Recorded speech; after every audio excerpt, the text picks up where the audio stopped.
9월 4일 화요일 오늘의 주요 뉴스입니다. 뉴욕 증시는 국경일인 노동절을 맞아 휴장했습니다. 스페인 증시를 제외한 유럽 증시가 이틀째 상승세를 이어갔습니다. 오는 6일 ECB의 통화정책회의를 앞두고 경기 부양책 기대감이 유럽 증시를 상승세로 이끌었습니다. 영국과 독일은 강보합에 마감했고 프랑스 지수는 1% 이상 뛰었습니다. 국제 유가가 9월의 첫 거래일 상승세로 마감했습니다. 중국의 지난달 제조업 지표가 위축된 가운데 각국 중앙은행이 추가 부양책을 추진할 거란 기대감이 높아졌습니다. 전 거래일보다 58센트 오른 97달러 5센트에 마감했습니다. 중국 제조업 분야 경기를 나타내는 제조업 PMI가 금융위기 이후 최저치로 떨어지면서 중국 경제의 경착륙 우려가 커지고 있습니다. 중국의 8월 HSBC 제조업 PMI는 47.6으로 전달보다 하락했습니다. 스페인 안달루시아 주 정부가 중앙정부에 구제금융과 함께 우선적으로 10억 유로의 유동성 제공을 요청했습니다. 안달루시아는 스페인에서 가장 가난한 지역 가운데 한 곳으로 실업률이 30%를 웃돈 지역입니다.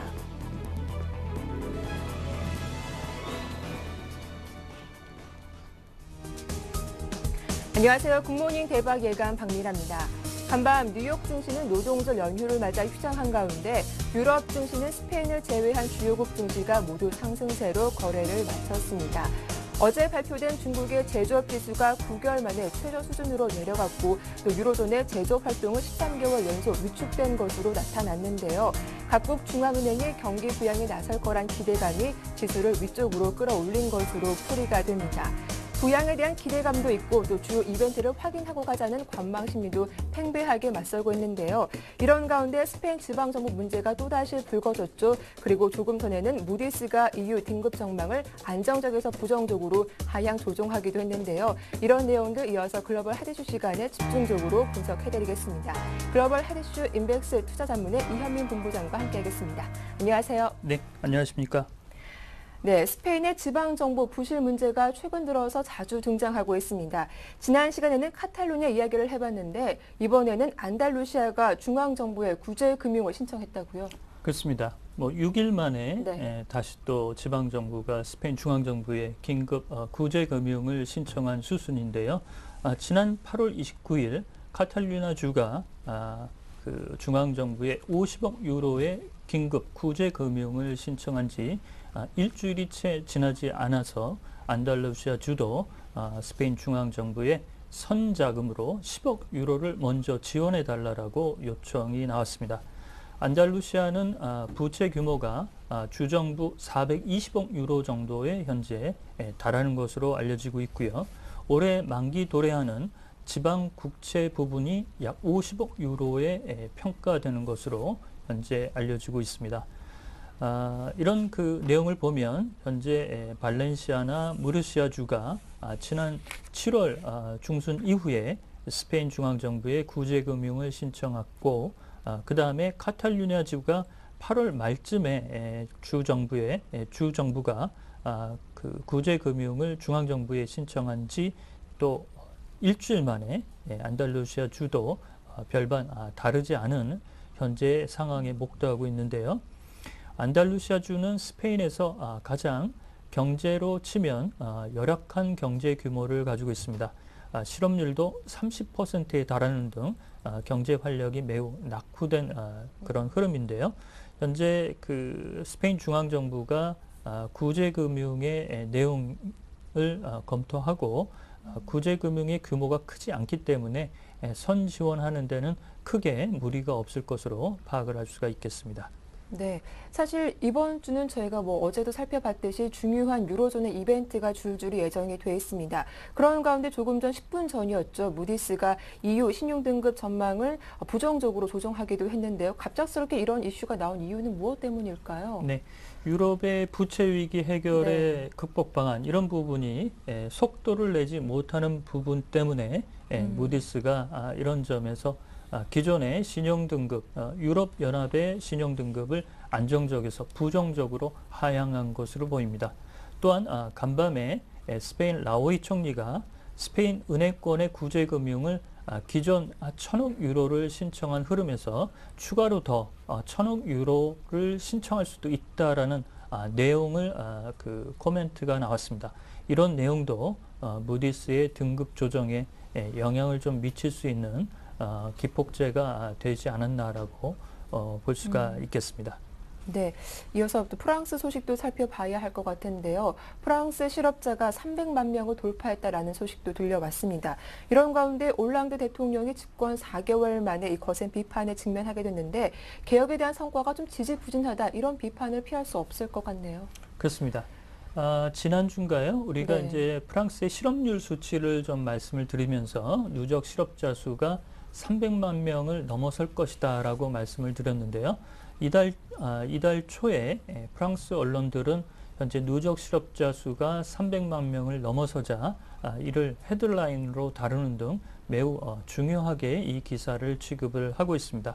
이러면서 프랑스 올랑드 대통령이 취임한 지 4개월이 지났는데요. 그동안 성장론에 기치를 둔 올랑드 대통령의 개혁론이 속도를 내지 못하고 있다는 비판의 목소리도 좀 커진 부분입니다. 이런 내용들은 현재 유로존의 경기 침체 우려 이런 내용에 프랑스 경제도 영향을 받기 때문에 뭐 어쩔 수가 없는 부분이고 많은 부분은 전임 사르코지 대통령이 남겨놓은 유산이라고 볼 수가 있겠습니다.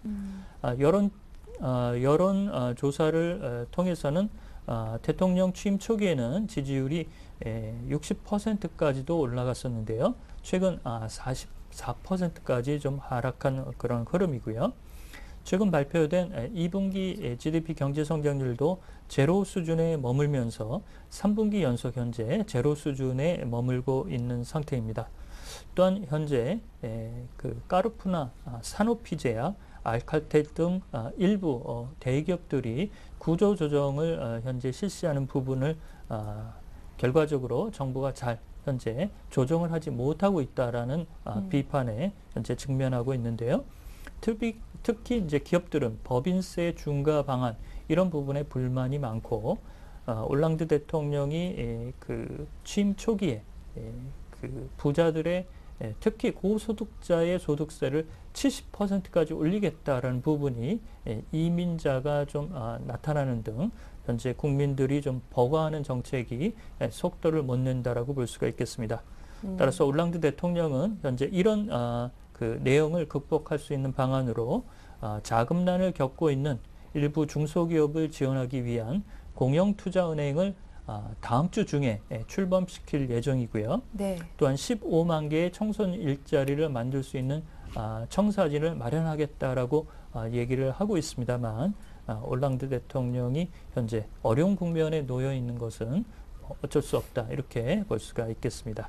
예, 또 간밤 뉴욕 증시는 노동절 연휴로 휴장했죠. 이 주 후반에 나올 고용 지표에 촉각을 곤두세우고 있는데 이 글로벌 금융 위기 이후 미국에서 늘어난 일자리가 대부분 저임금 일자리에 나타났다는 보고서가 또 나왔다고요? 네, 오늘 뉴욕 증시는 노동절 연휴로 이제 휴장인데요. 저희가 이제 금요일마다 고용 지표를 말씀을 드리면서 간간히 미국의 일자리의 질이나 내용에 대해서 말씀을 드렸는데요. 오늘은 이에 대해서 한 단락으로 다뤄드릴 수가 있겠습니다. 미국의 국가보용 프로젝트 보고서에 따르면 2008년 미국의 금융위기 이후 미국의 신규 일자리의 약 58%가 저임금 일자리로 나타났다라고 분석 보고서에서 밝혔습니다. 저임금 일자리는 시간당 임금이 13달러 83센트, 우리나라 하나로 환산하면 15,700원 정도 수준에 달하는데요. 중간 급여 수준의 시급은 13달러 84센트에서 21달러 13센트 정도인데 이 정도 수준의 일자리는 22%를 현재 차지하고 있고 고임금 시간당 54달러 이상을 받는 일자리의 증가세는 20%에 그쳐서 대부분 늘어난 일자리의 내용들은 절반 이상이 저임금에 좋지 않은 그런 일자리라고 볼 수가 있겠습니다. 이런 저임금 일자리는 비교적 정규직이 아닌 한시직이나 일부 아르바이트직에 국한된다라고 볼 수가 있겠는데요. 따라서 경기 침체 이후 기업들이 정규직 고용을 늘리지 않은 것이 현재 일자리의 질적인 측면에서는 매우 열악한 흐름이 나타나고 있다고 볼 수가 있겠습니다. 따라서 이러한 소득 양극화 구조가 점차 확대되는 부분, 이러면서 현재 오바마 대통령과 밋 롬니 후보의 대결 양상은 부의 균등한 배분 문제, 이런 배분 문제에 대한 첨예한 갈등과 대립, 이런 부분도 같이 나타난다고 볼 수가 있겠습니다. 네, 어제 중국에서는 중요한 경제 지표가 대거 발표됐는데요. 중국 경기가 갈수록 위축되고 있는 것으로 확인이 됐습니다. 하지만 8월 비제조업 구매 관리자 지수는 소폭 개선된 것으로 나타났다고요. 그렇습니다. 이쪽에 이제 비제조업 PMI 네. 지수는 중국의 내수 경기와 서비스업의 내용을 이제 들여다볼 수 있는 부분인데요. 어제 이제 발표가 됐었죠. 그제 발표된 8월에 중국의 제조업 PMI 지수는 49.2로 기존의 50점 턱걸이 수준에서 현재 기준선 밑으로 하향된 수치인데요. 그나마 비제조업 구매 관리자 지수는 소폭 올라가면서 위안을 현재 삼을 수가 있겠습니다. 앞서 말씀드린 대로 중국의 내수 서비스업이 현재 중국의 인민은행이 두 차례의 금리 인하에도 불구하고 현재 그 효과가 나타나지 못한 흐름인데요. 올라가는 폭도 현재 아주 더딘 흐름이 나타나고 있습니다. 8월 비제조업 구매 관리자 지수의 수치는 56.3으로 7월 55.6 대비 개선세가 나타났습니다만 현재 시장 예상치는 다소 조금만 상회한 정도 수준에서 현재 머무르고 있다라고 볼 수가 있겠습니다. 또한 현재 수정치로 다시 속보치로 들어온 8월 HSBC PMI 지수가 47.8에서 47.6으로 떨어지면서 제조업 경기의 흐름은 역시 좋지 못한 흐름이라고 볼 수가 있겠습니다. 따라서 중국은 12월 중국의 지도부 교체를 앞두고 있어서 추가 경기 부양 카드를 신지도부의 몫으로 남겨두고 싶어 하는데요. 그렇지만 현재 중국의 수출 경기가 8월 달에 좋지 않은 흐름으로 나타난다면 중국 인민은행이 지준율 카드를 뽑을 수밖에 없을 것으로 판단할 수가 있겠습니다. 네, 이어서 철광석 가격이 3년 만에 최저치를 기록했다라는 소식입니다. 이 철광석은 호주의 주요 수출품 가운데 하나인데요. 호주 정부의 고민이 깊어질 것 같아요. 그렇습니다. 저희가 이제 BHP 빌리턴의 실적을 말씀을 드리면서 네. 철광석 가격이 매우 어려운 국면이 호주 경제의 부담 요소로 작용할 것이다라고 말씀을 드린 적이 있었는데요. 그 내용이 그대로 현재 나오고 있습니다. 4일 호주 중앙은행은 오늘 금통위를 여는데요. 기준금리인 3.5%를 건드리지 않겠다라고 밝히고 있지만 현재 호주 중앙 글렌 스티븐슨 총재는 철광석 가격이 추가적으로 더 하락할 경우에는 금리 인하까지도 고려하고 있다라고 코멘트가 나왔습니다. 철광석 현물 가격은 현재 톤당 91달러 50센트로 3년 내 최저 수준이고 작년 최고치인 180달러 대비해서는 절반 이상 가까이 현재 추락한 흐름인데요. 비치 빌리턴이 현재 서호주와 북호주의 투자 프로젝트를 대거 보류하면서 호주 수출 경기의 70%를 차지하고 있는 철광석 수출이 현재 어려운 국면을 가져가자 호주 경제에까지 그 여파가 부정적으로 미치고 있다라고 볼 수가 있겠습니다. 네, 말씀 잘 들었습니다. 글로벌 하디슈 지금까지 인백스 투자자문의 이현민 본부장과 함께했습니다. 도움 말씀 고맙습니다.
네, 어제장, 오늘장 두 분의 전문가와 함께하겠습니다. 샘플러스 이상로 전문위원과 와이즌베스트 심경 대표님 나오셨습니다. 안녕하세요. 네, 안녕하십니까. 반갑습니다.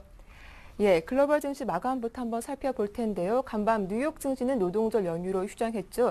이런 가운데 유럽 증시는 이틀 연속으로 올랐던데요. 심경 대표님 마감 상황 살펴봐 주시죠. 네, 뉴욕 증시는 휴장일이었지만 유럽 증시 같은 경우에는 대부분 상승세로 마감하는 모습 보였습니다. 중국이 경기 부양을 나설 것이라는 기대감 작용하면서 비교적 투자 심리가 회복되는 모습 보였고 역시나 ECB 통화 정책에 대한 기대감이 커졌다라고 정리해 드릴 수가 있겠습니다. 먼저 유럽권 지수인 스톡스 유로 600 지수 같은 경우에는 전 거래일 대비해서 0.84% 상승 흐름으로 마감을 하였습니다. 국가별로는 영국 지수가 0.8%대 그리고 독일 지수와 프랑스 지수가 각각 0.6% 그리고 1.1%대 상승세 보였고 이탈리아와 스페인 지수 역시나 1.1% 그리고 0.1%대 상승세로 마감하는 모습 보였습니다. 중국의 8월 제조업 생산이 3년 만에 최저 수준으로 떨어졌다라는 상당히 좀 불안감이 큰 그러한 경제 지표가 발표되었지만은 오히려 더 전화 위복이 되는 모습 보이면서 중국 정부가 향후 더욱더 적극적인 추가 부양에 나설 것이라는 기대감이 확산이 되었습니다. 또한 오늘 6일 예정된 ECB 통화정책 회의를 앞두고 ECB가 국채 매입을 어느 정도 구체적인 방안을 내놓을 수 있다라는 기대감 작용하면서 전체적으로 유럽 증시는 휴장하였지만은 유럽 증시 같은 경우는 투자 심리 호조에 따라서 상승세 마감했다라고 다시 한번 정리해 드릴 수가 있겠습니다. 예, 먼저 뉴욕 증시가 좀 휴장하면서 이벤트에 대한 관망 심리는 더 커진 것 같은데요. 이상로 전문위원님, 오늘 좀 국내 증시 수급에는 어떤 영향을 미치게 될까요? 네, 맞습니다. 일단은 어제 증시를 한번 살펴보시면요. 그만큼 네. 1900선은 무조건 지지하겠다라는 어느 정도의 강한 의지가 좀 표명됐다고 좀 말씀을 드릴 수 있겠고요. 그래서 기술적 분석으로 한번 접근을 한번 해보시면 그 하단에 지금 보이는 갭을 상당히 지금 크게 조금 지지를 좀 하는 모습이 나타났다. 그렇게 좀 말씀을 드릴 수가 있겠습니다. 그래서 메꾸지 않겠다라는 강한 의지가 보였다고 좀 생각을 하고요. 그래서 어제 뭐 장 시작하자마자 좀 많이 빠지는 모습 하지만 오후 들어서 낙폭을 축소시키고 다시 상승하는 모습, 그래서 좋은 모습이 좀 나타났다고 생각을 하고요.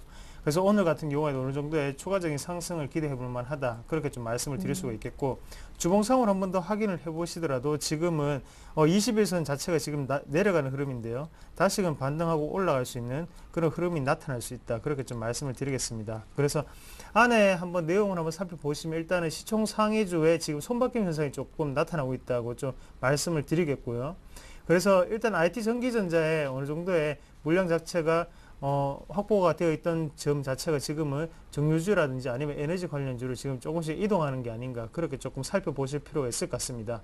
그리고 의료정밀 업종이라든지 아니면 코스닥 개별주 같은 경우에는 꾸준히 좀 지켜보시는 방향이 좋겠고요. 예.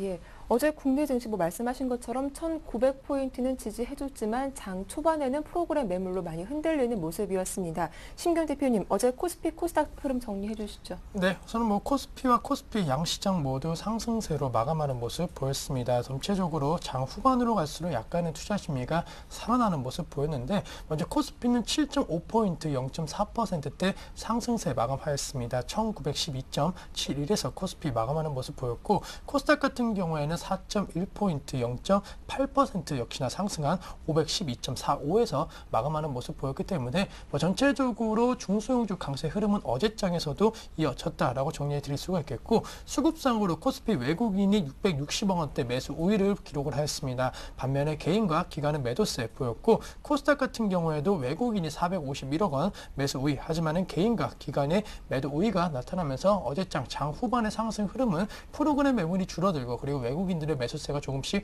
유입되는 그런 모습 속에서 나타났던 결과이다라고 정리해 드릴 수가 있겠습니다.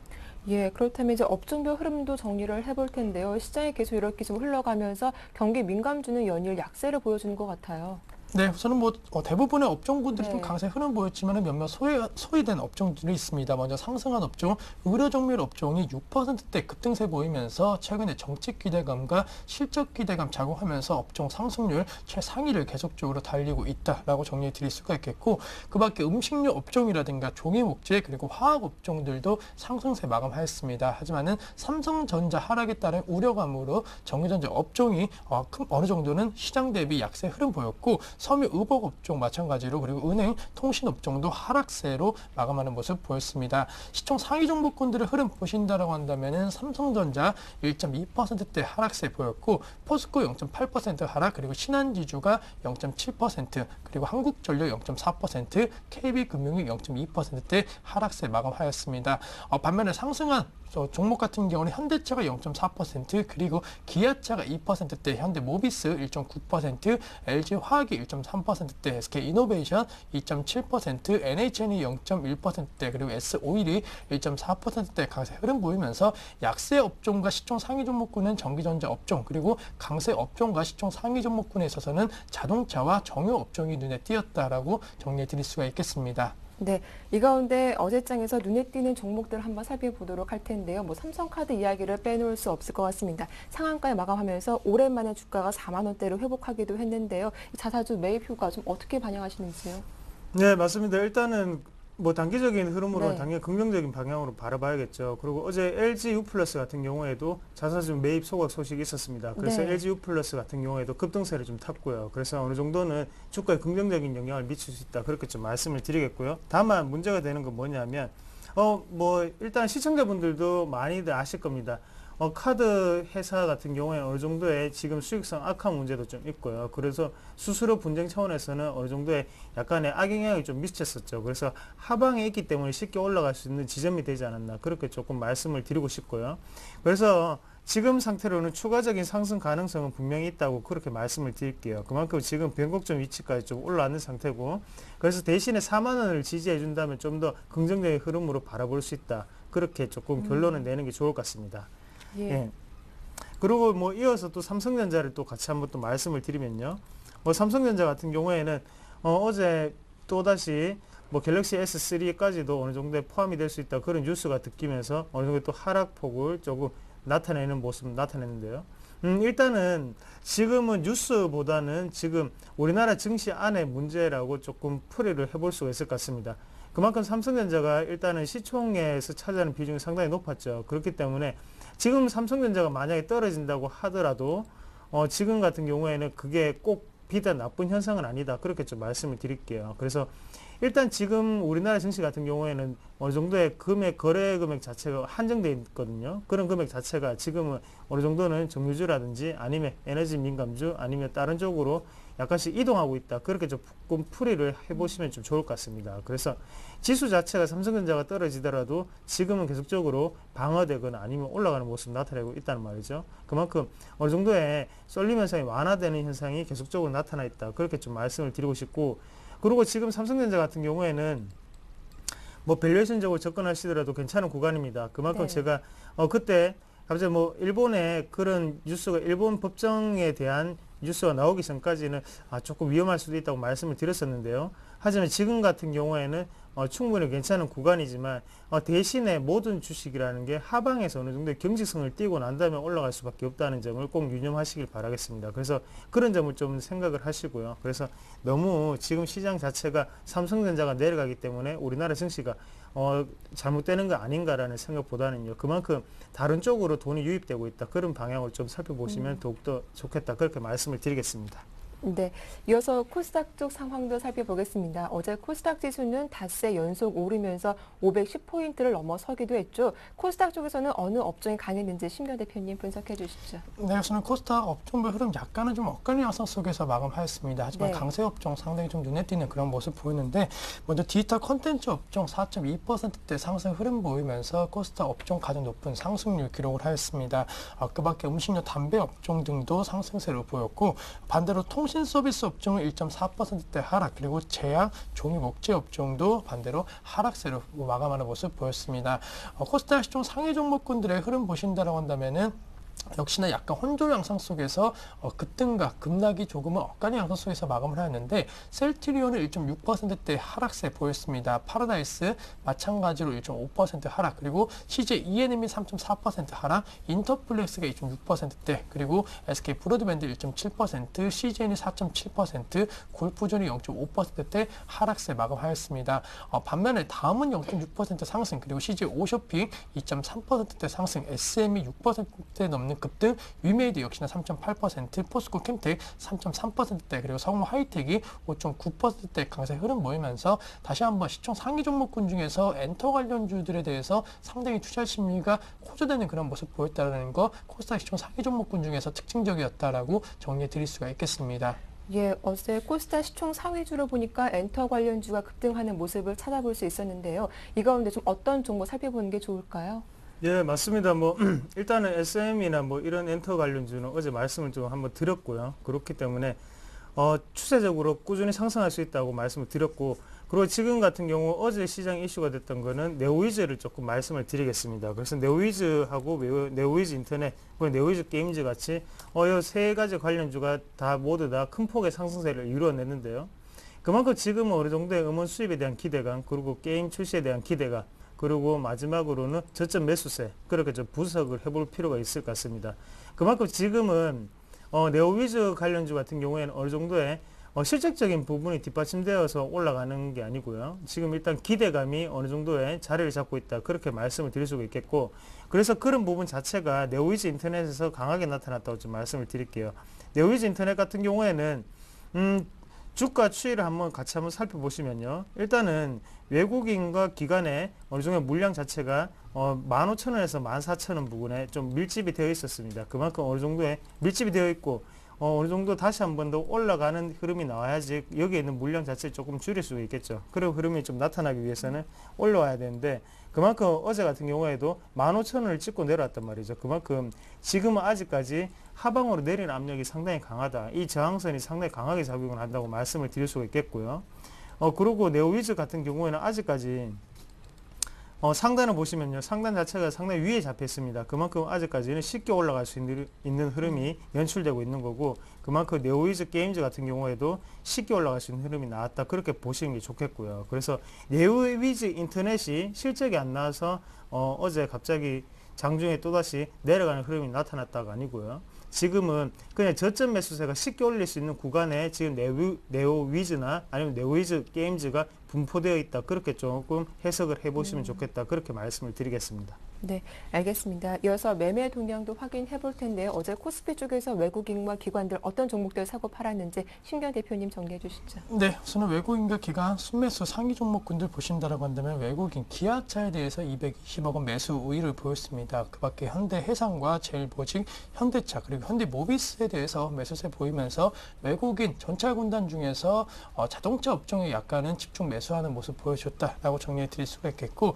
기관 같은 경우는 NC소프트에 대해서 매수세 170억 원 넘는 매수세가 들어왔습니다. 제일모직 마찬가지로 170억 원대, 그리고 호남석유 150억 원대, 삼성 엔지니어링, 그리고 삼성화재가 57억 원대 매수세가 들어왔기 때문에 전체적으로 현대해상과 삼성화재 역시나 손보 관련주들에 대해서 외국인과 기관이 어느 정도 좀 긍정적인 시각을 갖고 있다는 점 특징적이었다라고 정리해 드릴 수가 있겠고, 외국인과 기관 매도 상위 종목군의 흐름 보신다라고 한다면 먼저 외국인 호남석유에 대해서 140억 원 넘는 매도세 보였습니다. 신한지주 126원대 226억 매고, 삼성전기, 그리고 LG전자, NC소프트에 대해서 매도세 보였고, 기관은 기아차에 대해서, 그리고 포스코, KB금융, 현대차, 신한지주에 대해서 각각 매도세 보이면서 전체적으로 기관 같은 경우에는 약간은 자동차 업종 쪽으로 매도세 보였고, 그리고 외국인과 기관 동반 매도세 보인 업종은 금융업종이다. 역시나 신한지주 관련된 부분에 있어서 악재가 약간은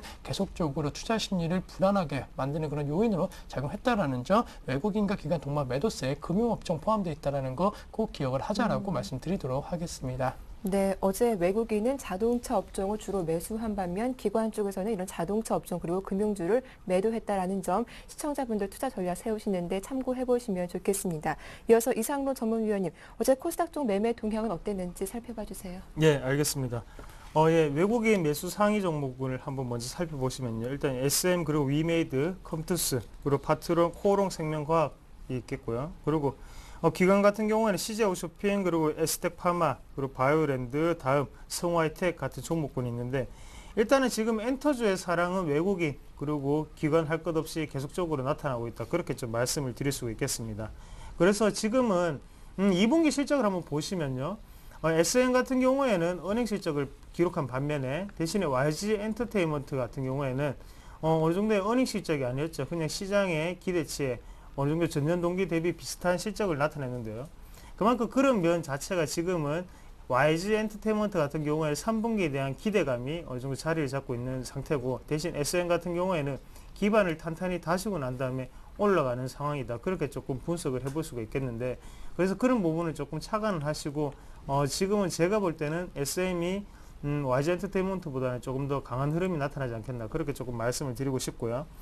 그리고 또 컴투스를 또 말씀을 드려야 되는데요. 컴투스 같은 경우에도 지금 게임빌과의 격차를 점점점 벌이고 있습니다. 아직까지는 멀었다. 그렇게 좀 결론적으로 좀 말씀을 드리고 싶습니다. 대신 에스텍 파마는 조금 조심하자. 그렇게 말씀을 드리겠습니다. 그리고 매도 상위 종목군을 또 살펴보시면 외국인 같은 경우에는 메디톡스, 그리고 서울반도체, SFA, 그리고 CJ홈쇼핑 같은 종목군이 있겠죠. 그리고 기관 같은 경우에는 컴투스, 위메이드, OCI 머티리얼즈, 그리고 서울반도체 같은 종목군이 있는데, 지금 CJ홈쇼핑 같은 경우에는 계속적으로 기관은 매수를 하고요, 외국인은 매도를 하고 있는 상태입니다. 그만큼 손바뀜이 강하게 일어나고 있으면서 옆으로 약간 횡보하는 장이 좀 나타나고 있다. 그렇게 좀 말씀을 드릴 수가 있겠고요.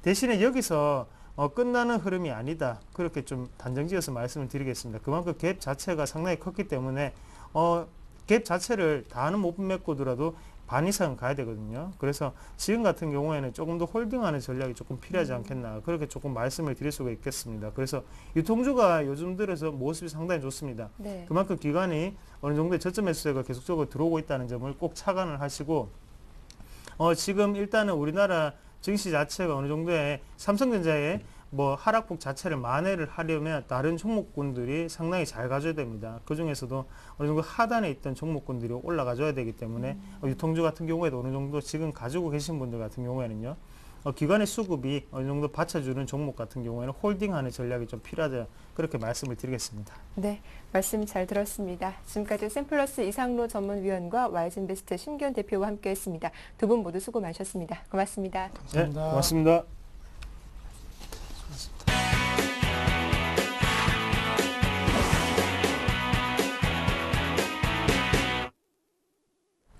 어제 이슈가 됐던 종목을 찾아보고 자세한 매매 전략도 들어보겠습니다. 샘플러스 김형근 전문위원과 함께하죠. 안녕하세요. 네, 안녕하세요. 예, 어제 코스피는 전야 후 강의 모습을 보이면서 1910선 회복하면서 마감을 했습니다. 반면 코스닥의 강세는 더 눈에 띄었는데요. 먼저 살펴볼 종목은 어떤 종목입니까? 예, 먼저 살펴볼 종목은 장기간의 어떤 박스권의 흐름 후에 좀 상단을 좀 돌파하는 시도를 보여주고 있는 네. 제일모직이라는 종목을 점검해 보도록 하겠습니다. 동종목 같은 경우 상당히 긴 시간 동안 보유를 하고 있는 사람들 입장에서 상당히 답답한 그런 흐름이 전개가 됐었죠. 거의 1년 가까운 시간을 옆으로 좀 주가의 변동폭이 크지 않은 상태에서 횡보를 했습니다. 9만 원과 11만 원 사이에서의 그런 횡보를 좀 보여줬었는데, 어제 흐름이 상당히 최근의 흐름이죠. 최근에 좀 상당히 단기간 안에 좀 상승을 좀 보여주면서 그런 상단 부위를 돌파하는 시장에서 또 주목을 받고 있는 그러한 모습으로 우리가 좀 볼 수 있습니다. 동사는 잘 아시겠지만 케미칼이라든가 전자재료, 패션 부분을 영위하는 그런 업체인데, 바로 전자재료 이 사업 부분, 이 부분을 중심으로 해서 실적을 계속 성장을 지속을 하면서 기업 가치가 개선이 되고 있는 그러한 기업이죠. 사실 동사에 대해서는 좀 밸류에이션이 좀 부담스럽다는 이런 평가도 있긴 합니다만, 4분기 이후에 2차 전지용 분리막이라든가 OLED 재료 이러한 부분의 진입 가능성, 이 부분이 바로 이제 투자 포인트로 좀 볼 수 있을 것 같습니다. 1, 2분기 실적 같은 경우에는 컨센서스를 좀 부합되는 그 정도 실적이 좀 나왔고요. 3분기, 4분기 때 이후에도 좀 안정적인 실적을 이어갈 전망인데, 삼성이라는 바로 삼성전자라는 안정적인 그런 매출처를 확보를 하고 있기 때문에 좀 상대적으로 이런 같은 업종의 기업에 비해서 좀 안정적인 그런 실적을 달성하리라고 보고 있습니다. 앞으로 이제 하반기로 갈수록 삼성전자의 가전 고용량화에 따른 케미칼 수요의 증가, 이런 부분이라든가 또 적자를 기록 중이었던 디스플레이용 소재 부분, 이런 부분도 계속 이제 구조조정이 지속이 되고 있기 때문에 좀 개선이 되리라고 보고 있고요.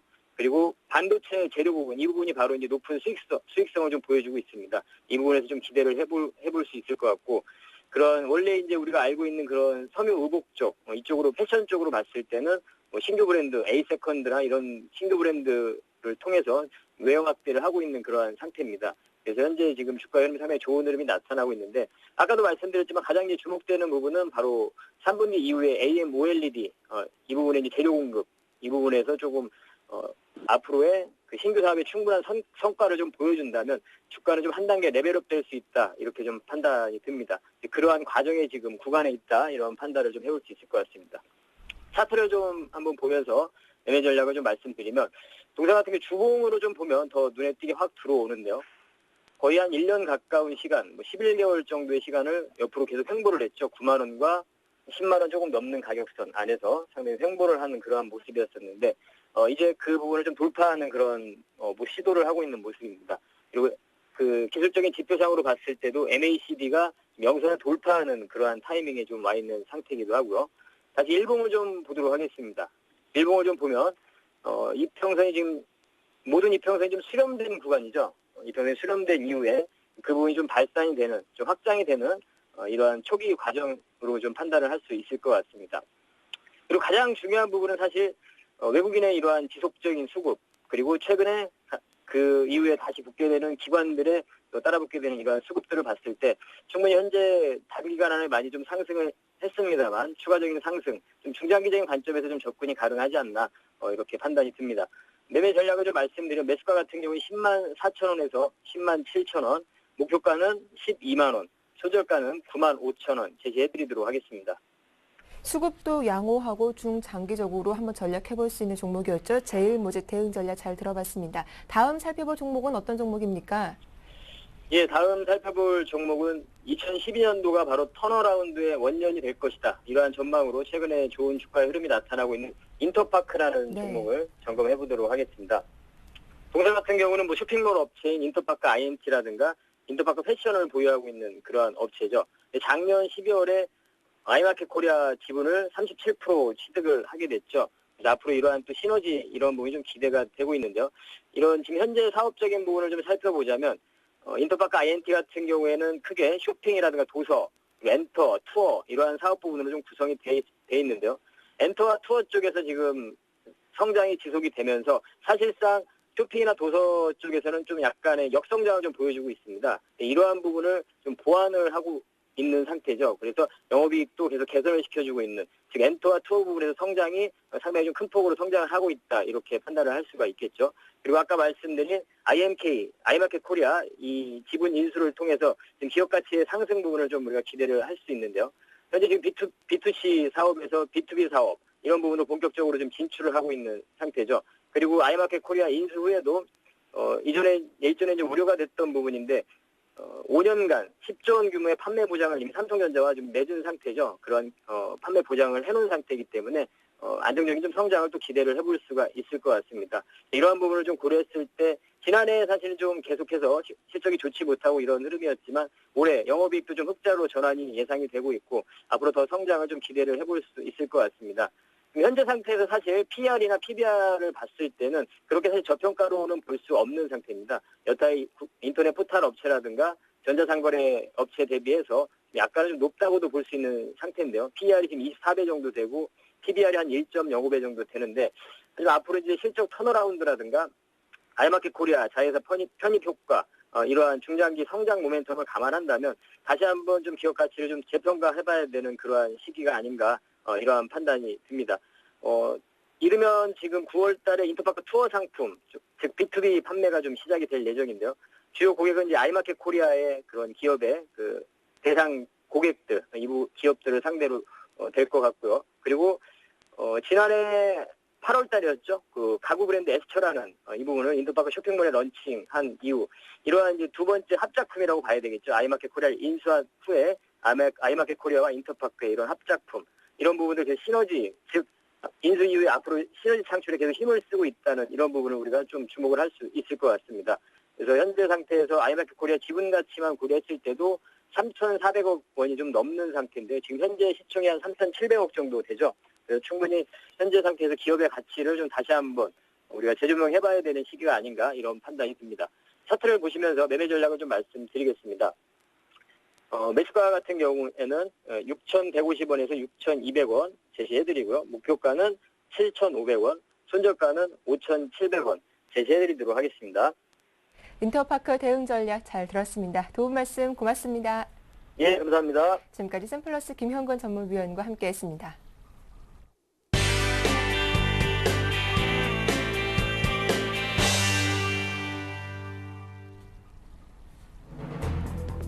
8월 소비자 물가 상승률이 전년 동월 대비 12년 만에 최저치로 떨어졌습니다. 하지만 전월에 비해선 석 달 만에 상승세로 돌아섰고 채소값 등 식탁 물가도 고공행진을 지속 중입니다. 글로벌 경기 침체에 따른 실적 악화에도 불구하고 국내 기업들이 연구개발 투자를 오히려 늘리고 있는 것으로 조사됐습니다. 시가총액 상위 22개의 국내 대기업 가운데 20개 기업의 연구개발비가 지난해 같은 기간보다 더 늘었습니다. 국회는 어제 오후 본회의를 열고 이명박 대통령 내곡동 사저 부지 매입 의혹에 관한 특검 법안을 통과시켰습니다. 내곡동 사저 특검법은 재석 의원 238명 가운데 찬성 146표, 반대 64표, 기권 28표로 가결됐습니다. 최근 묻지마 범죄와 아동 성폭행 등 강력 범죄가 잇따르고 있는 가운데 경찰이 방범 비상령을 선포하고 특별 비상근무 체제에 돌입하기로 했습니다.